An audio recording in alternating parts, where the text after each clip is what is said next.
Bonjour, je suis Hakim Al-Alam et je vous propose ma chronique du jeudi 7 janvier 2021. Elle s'intitule Zliq.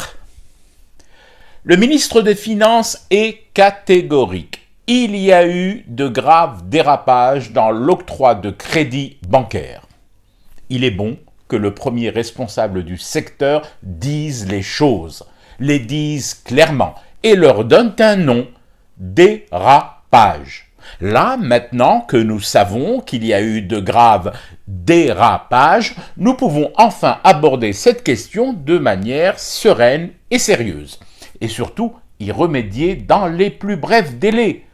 D'abord, il faut noter que l'un des responsables des dérapages, celui qui est à l'origine de l'état calamiteux de nos routes, est derrière les barreaux. Roule. Car nos routes, nos autoroutes, sont le lieu par excellence où ont lieu ces dérapages. L'asphalte et le bitume des Édiens ont cette particularité unique au monde de favoriser les dérapages, de les provoquer, de les encourager, de les faire pulluler, de les fructifier même.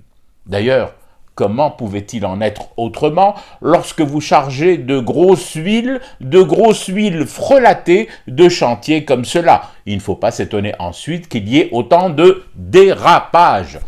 Il est un brin rassurant de savoir qu'aujourd'hui, plusieurs de ces grosses huiles ont été retirées du circuit.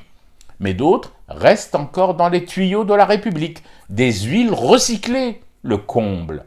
Alors, la traque aux huiles non conformes, c'est une éventualité, mais pas que. Le goudron est atteint, impacté et contaminé. Que faire alors? Refaire les routes d'est en ouest, mon Dieu, le chantier et le bazar que ça va engendrer.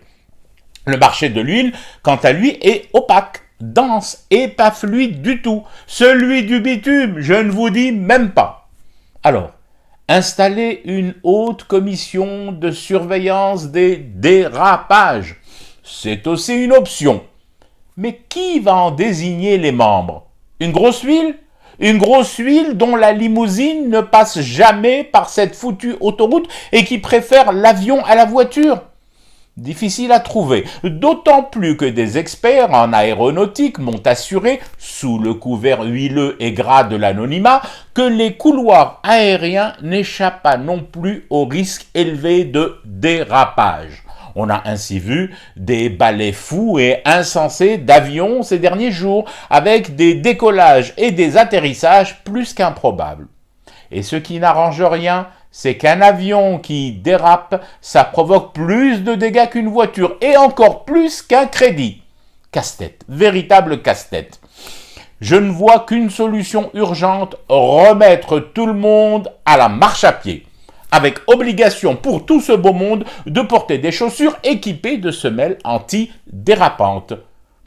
Bon, comme elles ne sont pas produites ici, en des édits, il va falloir passer un avis d'appel d'offres international, ou bien conclure le marché de gré à gré. Pourquoi? Du coup, dès que je dis ça, l'odeur d'huile frelatée se fait de plus en plus insistante dans mes narines. Je fume du thé et je reste éveillé, le cauchemar continue. C'était Hakim Al-Alam, je vous retrouve samedi pour une autre chronique et une autre façon de dire son amour à l'Algérie.